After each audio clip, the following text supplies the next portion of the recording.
देखिए नजर बनी हुई है गोला उपचुनाव पर काउंटिंग पर, और काउंटिंग से निकलकर आ रही अपडेट हम आप तक पहुंचाएं। इस सीट पर अमन गिरी आगे चल रहे हैं। बीजेपी प्रत्याशी अमन गिरी 3800 वोटों से आगे निकल गए हैं। 2 राउंड से आगे की गिनती के बाद यह अपडेट आई है। 3800 वोटों से आगे अमन गिरी।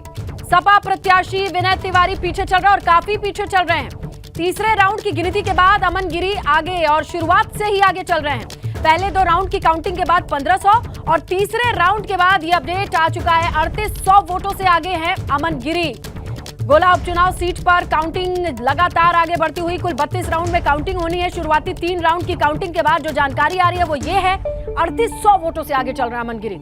बीजेपी प्रत्याशी दिवंगत विधायक अरविंद गिरी के बेटे अमन गिरी मैदान में, और अब काउंटिंग में ये खबर आ रही है जो कि अच्छी खबर है उनके लिए। विनय तिवारी के लिए अच्छी खबर नहीं है। 3 राउंड के काउंटिंग के बाद वो पीछे चल रहे हैं। 3800 वोटों से आगे चल रहे हैं अमन गिरी। इस वक्त की बड़ी खबर, गोला उपचुनाव पर 8 बजे से काउंटिंग का दौर शुरू है। 32 राउंड में काउंटिंग होनी है। 3 राउंड की काउंटिंग के बाद ये रुझान सामने आ रहा है और 3800 वोटों से आगे हैं अमन गिरी। भारतीय जनता पार्टी के प्रत्याशी अमन गिरी जी हैं। अमन गिरी जी, आपसे बात करेंगे कि आप प्रथम राउंड में आगे हो गए हैं, अब क्या कहेंगे आप? अभी तो बहुत राउंड है, अभी आगे बढ़ोतरी और होगी। भारतीय जनता पार्टी जीती थी, वही जीतेगी। जो सोच को जनता ने आगे बढ़ाया था, पिताजी के संस्कारों को लेकर हम भी उन्हीं सोच को लेकर आगे बढ़ रहे हैं। उसकी जीत ज़रूर होगी। अब ये प्रथम राउंड में आप आगे चल रहे हैं, तो अब आगे क्या रहेगा? आगे भी यही रहेगा, जीत आखिरकार अपनी। ये हमारे साथ अमन गिरी, इनका प्रथम राउंड में आगे चल रहे हैं और साफ कहना है कि अंत तक हम ही आगे रहेंगे। नवीन अवस्थी, एबीपी गंगा, लखीमपुर खीरी। तो देखिए बड़ी खबर मिल रही है। बढ़त बनने के बाद अमन गिरी का दावा यह है कि पिता की विरासत को आगे लेके जाना है, उनके किए हुए कामों को आगे लेकर के जाना है। हर राउंड में हम आगे रहेंगे। शुरुआती 3 राउंड पर यह कहना है अमन गिरी का। अभी तो 3 राउंड हुए हैं काउंटिंग, जिसमें 3800 की बढ़त के बावजूद अमन गिरी का कहना है कि आगे की भी काउंटिंग पर हमारी नजर है और पूरी उम्मीद है कि, और बार बार वो अपने पिता का भी जिक्र करते चल रहे हैं जो कि 5 बार के विधायक रहे हैं। ऐसे में आने वाले राउंड में किस तरीके से ये काउंटिंग आगे बढ़ेगी और किस तरीके की हलचल है, ये समझने के लिए हमारे सहयोगी रतीश का रुख करेंगे। रतीश, तो 3 राउंड की काउंटिंग के बाद 3800 काफी अच्छा खासा वोट होता है जिससे वो आगे चल रहे हैं। क्या लग रहा है वहां मौके पर, किस तरीके का माहौल देख पा रहे हैं आप?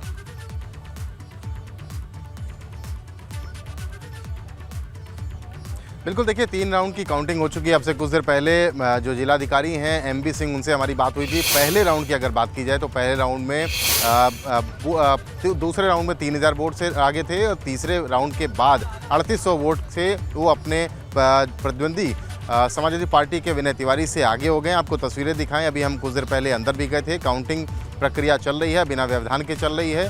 जो एसपी हैं वो भी यहाँ पर मौके पे मौजूद हैं, जो डीएम हैं वो भी यहाँ पर मौके पे मौजूद हैं, और 32 राउंड तक ये काउंटिंग होनी है। लेकिन विनय तिवारी को साफ तौर पे हम देख पा रहे हैं कि विनय तिवारी अंदर बैठे हुए, हमारी सीमाएं इससे आगे हमको नहीं जाने देंगी। लेकिन विनय तिवारी का अभी भी यही दावा है। अब से कुछ देर पहले हमने उनसे बात की थी, उनका ये कहना है कि वो ये लड़ाई ज़रूर जीतेंगे। फिलहाल शुरुआती चरणों में, पहले चरण में, दूसरे चरण में और तीसरे चरण में भारतीय जनता पार्टी के प्रत्याशी ने बढ़त बना ली है। 3800 वोट से वो लीड कर रहे हैं, 3800 वोट से आगे हैं।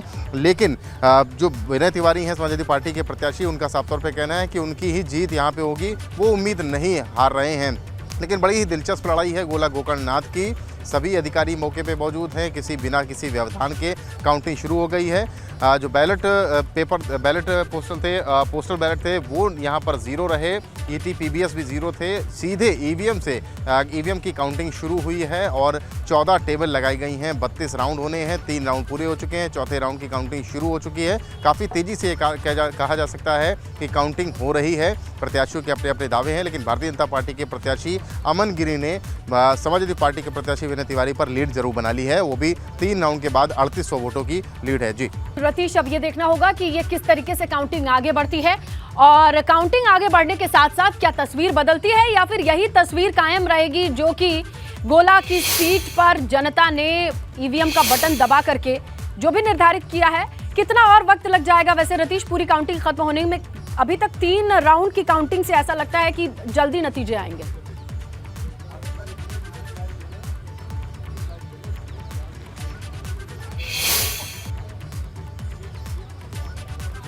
रतीश, आप तक आवाज पहुंच रही है मेरी?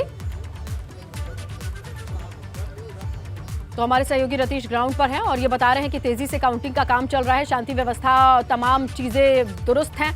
इसके अलावा दोनों प्रत्याशियों को आप देख सकते हैं और विनय तिवारी, अमन गिरी मुकाबला है, लेकिन शुरुआती 3 राउंड में अच्छी खबर आ रही है अमन गिरी के लिए, जहां पर उन्हें अच्छी खासी बढ़त मिली हुई है।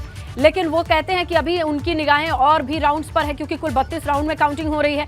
ऐसे में सिर्फ 3 राउंड की काउंटिंग से मिली बढ़त से वो बहुत खुश नहीं नजर आ रहे हैं। उनका ये कहना है कि अभी और काउंटिंग का इंतजार कीजिए, तस्वीरें और क्लियर होंगी।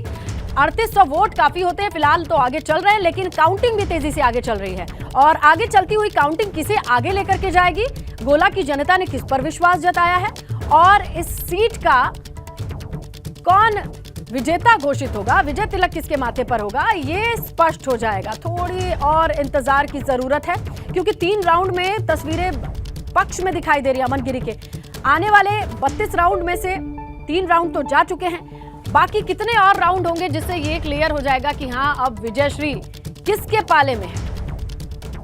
तो हमारी नजर लगातार बनी हुई है। हमारे सहयोगी रतीश ग्राउंड पर मौजूद है, जहां उन्होंने डीएम से बातचीत की और कहना यह है कि सब कुछ सुचारू है, काउंटिंग का काम बहुत आराम से चल रहा है, स्मूथ चल रहा है, कोई भी व्यवधान नहीं है। आइए रुक करते हैं रतीश का। रतीश, कितना और वक्त लग जाएगा पूरी काउंटिंग खत्म होने के बाद नतीजों को साफ होने में? तो मुझे लगता है कि कुछ और राउंड के बाद भी पता चल सकता है, अगर ऐसी ही बढ़त रही तो।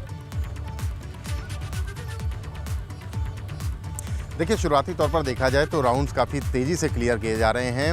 अमूमन इस तरीके से नहीं रिजल्ट आ पाते, लेकिन 3 राउंड बहुत तेज़ी में कंप्लीट कर लिए गए और 3800 वोटों से भारतीय जनता पार्टी के प्रत्याशी आगे हैं। चौथे राउंड की काउंटिंग हो रही है, उसका भी नतीजा कुछ देर बाद आ जाएगा। कुल 32 राउंड होने हैं। ये माना जा रहा है कि 3 से 4 घंटे के अंदर सब कुछ क्लियर हो जाएगा और गोला गोकर्णनाथ का सीट का अगला विधायक कौन होगा, ये भी तय हो जाएगा। हालांकि जिस तरीके से लीड भारतीय जनता पार्टी के प्रत्याशी ले रहे हैं, उम्मीद वो जता रहे हैं भारतीय जनता पार्टी के प्रत्याशी अमन गिरी कि वो इस सीट पर जीतने जा रहे हैं। अपने पिता की विरासत को बढ़ाने के लिए विनय तिवारी भी अपने दावे कर रहे हैं। लेकिन भारतीय जनता पार्टी के पूरे प्रचार युद्ध को देखा जाए तो 35 मंत्री यहाँ पर पहुंचे थे। सुरेश खन्ना को, जो वरिष्ठ मंत्री हैं उत्तर प्रदेश सरकार में, उनको उतारा गया था। खुद मुख्यमंत्री यहाँ पर पहुंचे थे, लेकिन समाजवादी पार्टी की तरफ से राष्ट्रीय अध्यक्ष अखिलेश यादव प्रचार करने नहीं आए थे। हालांकि उपचुनाव में राष्ट्रीय अध्यक्ष समाजवादी पार्टी अखिलेश यादव प्रत्याशी नहीं जाते हैं प्रत्याशी के प्रचार करने में। रामपुर में हमने देखा था, आजमगढ़ में भी देखा था, यहाँ पर भी वो नहीं आए। लेकिन जो भारतीय जनता पार्टी के प्रत्याशी अभी फिलहाल लीड समाजवादी पार्टी पर बनाए ज़रूर हुए हैं। प्रचार युद्ध में भारतीय जनता पार्टी को माहिर माना जाता है। तमाम पूरी एक फहरिस्त होती है, बड़े वीआईपी जो नेता होते हैं, बड़े नेता होते हैं, उनको उतारा जाता है। और लखीमपुर की सीट पर भी पूरी ताकत झोंकी गई थी। लड़ाई भारतीय जनता पार्टी हमेशा कहती है कि लड़ाई लड़नी है तो पूरी ताकत से लड़ी जाए, आधी अधूरी लड़ाई वो नहीं लड़ते हैं। वैसे भी भारतीय जनता पार्टी प्रचार युद्ध के साथ साथ चुनाव के मोड में 365 दिन रहती है, 24 घंटे 7 दिन रहती है। और गोला गोकर्णनाथ की सीट में एक सीट पर उपचुनाव होना था, लेकिन 35 मंत्रियों को उतारा गया और मंत्रियों के साथ साथ मुख्यमंत्री भी यहाँ पर पहुँचे। तमाम लोग यहाँ पर आए और अपने प्रत्याशी को जीतने के लिए एक माहौल बनाया। और माहौल के जो शुरुआत है, रुझान है, वो देखने को मिल रहे हैं। रुझान के साथ साथ अब चौथे राउंड की काउंटिंग खत्म हो रही है और उसके भी रुझान जल्दी से निकल के आएंगे कि कौन आगे हुआ, कौन पीछे हुआ। लेकिन ये माना जा रहा है कि 3 से 4 घंटे के अंदर ये स्पष्ट हो जाएगा कि यहाँ पर कौन जीत रहा है। लेकिन कांटे की लड़ाई ये कही सकती है अभी फिलहाल के लिए समाजवादी पार्टी और भारतीय जनता पार्टी के प्रत्याशियों में चल रही है। भारतीय जनता पार्टी के प्रत्याशी आगे लीड बनाने में सफल हुए हैं। अब चौथे राउंड के बाद क्या तस्वीर होगी, अब कुछ देर बाद हम अपने दर्शकों को बताएंगे।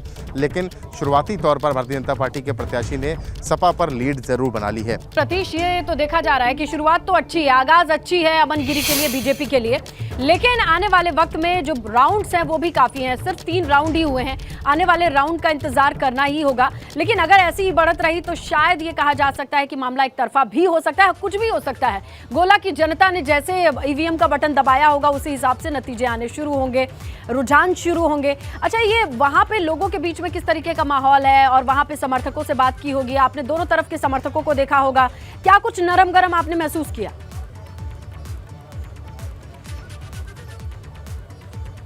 बिल्कुल, देखिए गोला की जनता से जब हमने बात करी तो उनका साफ तौर पर एक सिंपैथी ज़रूर नज़र आई। अरविंद गिरी के लिए सहानुभूति नज़र आती है, लेकिन जो विपक्ष जो अन्य लोग हैं वो ये भी कहते हैं कि समाजवादी पार्टी उपचुनाव में इस तरह से नहीं उतरी जैसे चुनाव में उतरना चाहिए। हालांकि समाजवादी पार्टी के समर्थक ये ज़रूर कह रहे हैं कि नेताजी की मौत के बाद ये उनके लिए एक बड़ा टेस्ट है, क्योंकि पहला चुनाव उपचुनाव है और उपचुनाव में जीत दर्ज करने के बाद उनको एक नई स्फूर्ति, नई ऊर्जा मिलेगी गोला गोकर्ण नाद से। लेकिन जो लोग हैं वो उनकी सिंपैथी है, सहानुभूति कही जाए तो अरविंद गिरी के साथ है, यानी अमन गिरी के साथ है, क्योंकि अमन गिरी अपनी पिता को विरासत को आगे ले जाने का दावा कर रहे हैं, बढ़ा रहे हैं और ये कह रहे हैं कि जो विकास के काम उनके पिता करना चाहते थे, जो अधूरे रह गए, उसको आगे लेकर समझना चाहेंगे रतीश आपसे, जब आपने लोगों से बातचीत की तो अरविंद गिरी का तो जिक्र कई बार किया होगा, क्या वहां के लोगों ने प्रचार के दरमियान अमन गिरी को उतना लोकल और वोकल होते देखा? क्या वो घूमते फिरते, क्या आम लोगों के बीच में उनकी बात या उनकी शक्ल या उनकी पैठ भी बनती नजर आई? श्रीलता, आपने बहुत सही सवाल पूछा। हमने भी लोगों से यही सवाल किया था कि अरविंद गिरी के पदचिन्हों पर क्या अमन गिरी चलते हुए दिखाई पड़े अपने प्रचार युद्ध के दौरान। तो उनका जो लोग हैं उन्होंने साफ तौर पर यह कहा कि अपने पिता के पदचिन्हों पर चलते ज़रूर दिखे। जिस तरीके से पिता उनके राजनीति किया करते थे, सियासी रूप से सक्रिय रहते थे, वैसे ही अमन गिरी भी देखने को मिल रहे हैं। देखिए, अनाउंसमेंट अब ज़रूर देर से हो रहा है। हम अपने दर्शकों को पहले बता चुके हैं कि दूसरे राउंड का अब अनाउंसमेंट किया जा रहा है, लेकिन हम अपने दर्शकों को पहले ही बता चुके हैं कि 3 राउंड में 3800 वोट से अमन गिरी भारतीय जनता पार्टी के प्रत्याशी आगे चल रहे हैं। अनाउंसमेंट अब जरूर किया जा रहा है, लेकिन सिंपैथी वोट से जरूर, हाँ, उसी कंप्लीट करना रतीश, जरूर सिंपैथी वोट से हो सकता है इस बार की जीत मिल जाए, लेकिन वो आने वाले वक्त की चुनौती भी बन जाएगी। हाँ, बिल्कुल ठीक कहा आपने। सिंपैथी वोट से आप जीत तो जरूर हासिल कर सकते हैं, लेकिन जीत को बरकरार रखने के लिए आपको काम करना होगा और ज़मीनी स्तर पर काम करना होगा। जिस तरह से ज़मीनी स्तर पर काम करने के बाद ही नेता बन पाता है और लगातार जीत दर्ज करता है। ऐसे में आपसे अपेक्षाएं भी बहुत ज़्यादा बढ़ जाती हैं। अरविंद गिरी से जो अपेक्षाएं थी, अब उनके बेटे से अपेक्षाएं होंगी अगर वो जीतते हैं इस सीट से, और उन अपेक्षाओं पर खरा उतरना भी एक बड़ी चुनौती होता है। फिलहाल जो मुकाबला है वो समाजवादी पार्टी और बीजेपी के बीच सीधे तौर पर देखा जा रहा है। भारतीय जनता पार्टी के प्रत्याशी ने जरूर बिल्कुल रतीश, देखिए मुकाबला कांटे का दो पार्टियों के बीच में हो सकता है, लेकिन नीति नियंता का चुनाव जनता के लिए होता है, जनता के कामों के लिए होता है, और ऐसे में सिर्फ सिंपैथी वोट या फिर विरासत ही नहीं, अमन गिरी को जनता के दिलों में बैठ बनानी होगी, उनको काम करके दिखाना होगा और अरविंद गिरी से कहीं अच्छा काम करके दिखाना होगा, तब जाकर के जनता ये महसूस कर पाएगी कि चुनाव सही किया है। रतीश, शुक्रिया, आप नजर बना करके रखिएगा, लगातार हम नजर बनाए हुए हैं, जैसे जैसे नतीजे सामने आएंगे आप तक पहुंचाएंगे। बात कर लेते हैं सीएम योगी की। ताबड़तोड़ कार्यक्रम है आज, जहां वाराणसी, बलिया, चंदौली दौरे पर रहेंगे सीएम योगी। सबसे पहले गोरखपुर में जनता दरबार लगाएंगे, वहां बातचीत करेंगे, लोगों की फरियाद सुनेंगे। बलिया की बात करें तो यहां पूर्व पीएम चंद्रशेखर की प्रतिमा का अनावरण करेंगे और इसके बाद पुलिस लाइन में परियोजनाओं का लोकार्पण भी होना है, शिलान्यास होना है। बलिया में एक जनसभा को संबोधित भी करेंगे सीएम। चंदौली आएंगे इसके बाद, जहां विशाल जनसभा, जिले के अधिकारियों के साथ बैठक, ऐसा कार्यक्रम बताया जा रहा है। चंदौली में भी करोड़ों की योजनाओं का शिलान्यास और लोकार्पण करेंगे। इसके बाद आएंगे सीएम वाराणसी, देव दीपावली की तैयारियों के मद्देनजर जायजा लेंगे, कैसी व्यवस्थाएं हैं उसको खुद देखेंगे, परखेंगे, ग्राउंड पर रियलिटी है, क्या चीजें चल रही हैं, इस पर बारीक निगाहें रहती हैं। देव दीपावली पर कानून व्यवस्था की समीक्षा करेंगे सीएम, ये जानकारी मिल रही है। देव दीपावली को लेकर स्थलीय निरीक्षण भी करेंगे, काशी विश्वनाथ में पूजा भी करेंगे। ऐसा होता है जब कभी भी काशी रहते हैं सीएम तो जरूर वहां पर बाबा के दरबार में जा करके पूजा पाठ करके मत्था नवाते हैं। आगे बढ़ेंगे, हमारी सहयोगी गुंजन जो कि मौके पर मौजूद हैं और वाराणसी बिल्कुल तैयार है। वाराणसी की बात कर ले, काशी की बात कर ले गुंजन, तो हमेशा ऐसा लगता है कि त्योहारों के लिए तैयार रहते हैं काशी वाले, और खुद काशी सजी धजी सी तो रहती ही है और 4 चांद लग जाएगी देव दीपावली को लेकर के।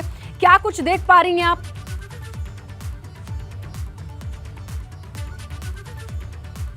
बिल्कुल स्नेहलता, मुख्यमंत्री का आगमन 5 बजे होगा और सर्किट हाउस मुख्यमंत्री हेलीकॉप्टर से पहुंचेंगे और वहां पर पहुंचने के बाद अधिकारियों के साथ बैठक करेंगे, जिसका जिक्र आपने किया। और अब मैं आपको बता दूं, दशाश्वमेध घाट पर इस वक्त मैं मौजूद हूं और यहां की रौनक, श्रद्धालुओं की संख्या आप देख सकती हैं। देव दीपावली कल के दिन है, लेकिन उससे पहले आज माघ पूर्णिमा है। यूं तो कार्तिक मास में यहाँ पर लोगों की अच्छी खासी भीड़ रहती है, गंगा स्नान का अपना महत्व रहता है, लेकिन आज माघ पूर्णिमा है तो डेली के मुकाबले, हर रोज के मुकाबले यहाँ पर कुछ ज्यादा भीड़ है। तैयारियों का आपने जिक्र किया तो अभी यहाँ पर दिए लगने का कार्यक्रम तो शुरू नहीं हुआ है, लेकिन हाँ लाइटिंग जरूर लगा दी गई है। दिए बिछाने का काम कल से ही शुरू होगा और दशाश्वमेध घाट पर इस बार खास आरती भी होगी। और खास आरती में स्नेहलता खास ये रहने वाला है कि कुल मिलाकर 21 ब्राह्मण होंगे और 42 कन्याएं होंगी, यानी कि नारी शक्ति की झलक यहाँ पर इस बार देखने को मिलेगी। और आपको मैं बता दूं, घाट पर इंडिया गेट की अनुकृति भी बनाई जाएगी। वायुसेना, थल सेना, जल सेना और एनडीआरएफ के जवान और अमर शहीद जवानों को श्रद्धांजलि भी यहाँ पर दी जाएगी। तो उससे पहले मुख्यमंत्री का आगमन होगा वाराणसी में। संभवतः जब भी मुख्यमंत्री वाराणसी आते हैं तो काशी विश्वनाथ के दर्शन भी करते हैं। और मुख्यमंत्री तो ऐसे मुख्यमंत्री में शामिल हो चुके हैं जिन्होंने 100 से भी ऊपर बार काशी आने का रिकॉर्ड बना लिया है। बड़ा मौका है, 10 लाख से ज्यादा दिए प्रज्वलित किए जाएंगे। और जब इतनी बड़ी तैयारी की गई है तो जाहिर सी बात है कि प्रदेश के मुख्यमंत्री यहां पर आएंगे, व्यवस्थाओं को देखेंगे, अधिकारियों को निर्देश देंगे, कानून व्यवस्था को बनाना होगा। इसके साथ साथ भव्य देव दीपावली वाराणसी में हो, इसके लिए जो तमाम तैयारियां की गई है, अलग अलग जोन बनाए गए हैं, उनके बारे में भी मुख्यमंत्री पूरी जानकारी लेंगे। अब गंगा सेवा निधि जो यहाँ पर महाआरती कराती है, खास आरती यहाँ पर होती है, उससे जुड़े हुए कुछ लोग हैं। क्या यहाँ पर इस घाट पर खास रहने वाला है वो स्नेहलता जरा जान लेते हैं इनसे।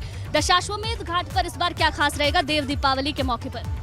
देव दीपावली का पर्व हम लोग 90 मतलब काशी में तो पौराणिक मान्यताएं हैं कि प्राचीन समय से मनाया जा रहा है, लेकिन गंगा सेवा निधि द्वारा 1990 से मनाया जा रहा है। इस बार की खासियत क्या रहेगी? इस बार की खासियत ये है कि अमर जवान ज्योति बनाई जा रही है। पहले इंडिया गेट रहता था, उसकी अनुकृति बनाई जाती थी, अब उसको हटा करके अमर जवान ज्योति भव्य बनाया जाता है, जिसकी हाइट लगभग 12 फीट है और चौड़ाई 10 फीट है। 10 बाई 12 की अमर जवान ज्योति रहेगी, जिसमें थल सेना, वायु सेना और एनडीआरएफ, सीआरपीएफ के उच्चाधिकारी रितलेइंग करेंगे।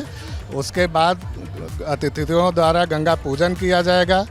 लगभग 1 लाख से ऊपर दिए इस घाट पे जलाए जाएंगे गंगा सेवा निधि द्वारा। महाआरती होगी जिसमें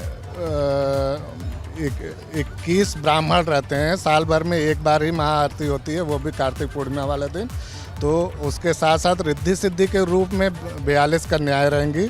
नारी शक्ति को हम लोग बढ़ावा देते हैं, इसलिए कन्याओं को हमेशा गंगा सेवा निधि अपने साथ रखती है और उसके माध्यम से जनमानस को भी ये संदेश देती है कि आज की नारी जो है वो किसी से कमज़ोर नहीं है। हमको उनका विशेष ख्याल रखना चाहिए और उनको हर पल पे साथ देना चाहिए। बिल्कुल, तो स्नेहलता नारी शक्ति को खास तौर पर यहाँ दर्शाया जाएगा, क्योंकि कन्याओं को भी बुलाया गया है। 42 कन्याएं हैं जो रिद्धि सिद्धि के रूप में होंगी, यानी कि 1 ब्राह्मण और उनके साथ में 2 रिद्धि सिद्धि, और इस तरीके से 21 ब्राह्मण होंगे और 42 रिद्धि सिद्धि की संख्या होगी। तो इस तरीके से यहाँ पर तैयारियों को लगभग अंतिम रूप दिया जा रहा है। लाइटें यहाँ पर लगा दी गई है, जैसे जैसे शाम होगी ऐसे घाटों पर बहुत मुश्किल होता है, क्योंकि वाराणसी या जिस घाट पर किसी भी घाट पर जाएं तो यहाँ पर फुटफॉल बहुत होती है, लोगों का आना जाना बहुत होता है। ऐसे में व्यवस्थाएं बहुत अच्छी होनी चाहिए ताकि किसी को दिक्कत भी ना हो, टूरिस्ट भी आराम से आ जाएं और ये दिया बिछाने का काम भी सुचारू रूप से होता रहे। जैसा भी होगा हमारे दर्शकों तक ये जानकारी आपके जरिए गुंजन हम पहुंचाते रहेंगे। आप मौके पर मौजूद हैं। फिलहाल की तस्वीरों और जानकारी के लिए शुक्रिया गुंजन। गोला गोकर्णनाथ सीट पर अमन गिरी आगे चल रहे हैं। अब ये अपडेट हो चुकी है, वोटों की संख्या 5500 वोटों से आगे चल रहे हैं अमन गिरी। 5वें राउंड की गिनती पूरी। लखीमपुर खीरी में जहां गोला गोकर्णनाथ सीट पर 5 राउंड की गिनती पूरी हो चुकी है और 5500 वोटों से आगे चल रहे हैं अमन गिरी। लगातार बढ़त बनाए हुए हैं। पहले राउंड से हम आपको बताते चले, ये आंकड़ा 5 से 1500, 1500 से 3800, 3800 से अब पहुंच गया है 5500। इतने वोटों से आगे चल रहे हैं अमन गिरी। 5वें राउंड की गिनती पूरी और इसी बीच बड़ी अपडेट,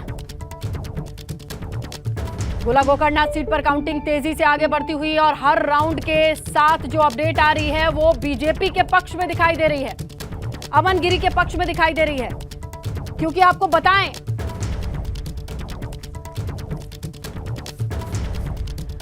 5500 वोटों से आगे चल रहे हैं। जहां 5वें राउंड की गिनती पूरी, कुल 32 राउंड है जब काउंटिंग होनी है और ऐसे में शुरुआती 5 राउंड में अमन गिरी के आगे होने की खबर मिल रही है। गोला गोकर्णनाथ सीट पर अमन गिरी लगातार आगे चलते हुए 5वें राउंड में भी उन्हीं के पक्ष में खबर आ रही है, जहां 5500 वोटों से आगे चल रहे हैं। विनय तिवारी समाजवादी पार्टी की ओर से लगातार पीछे। पहले राउंड से अब तक बढ़त की खबर नहीं है समाजवादी पार्टी के लिए और अमन गिरी के लिए लगातार ये आंकड़ा बढ़ते चला जा रहा है। 5वें राउंड की काउंटिंग कंप्लीट होने के साथ 5500 वोटों से आगे।